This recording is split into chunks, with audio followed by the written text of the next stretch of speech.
నిజామాబాద్ జిల్లా సిరికొండ మండలంలోని పలు గ్రామాల్లో నాగుల పంచమి వేడుకలు ఘనంగా నిర్వహించారు. శ్రావణ మాసంలో శుక్లపక్షంలో వచ్చే నాగుల పంచమి రోజున మహిళలు అత్యధిక సంఖ్యలో నాగరాజు కోసం పుట్టలో పాలుపోసి మొక్కులు తీర్చుకున్నారు. నాగసర్ప దోషం, రాహుదోషం ఉన్నవారు నాగుల పంచమి రోజున శివాలయంలో నాగేంద్రుడు దర్శించుకుంటే దోషాలు తొలగిపోతాయని భక్తుల నమ్మకం. ఉదయం నుంచి శివాలయాలకు భక్తులతో కిటకిటలాడాయి. అక్కా చెల్లెళ్ళు, అన్న తమ్ముళ్ళు ఆవు పాలతో కళ్ళు కడిగి అన్నదమ్ములను ఆశీర్వదించారు.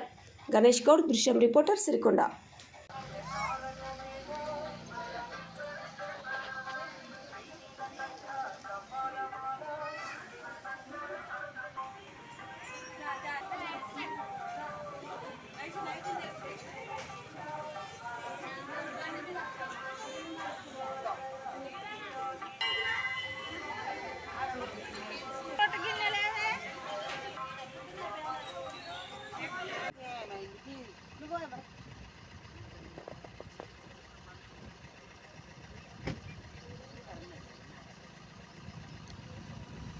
Foi, amor, foi.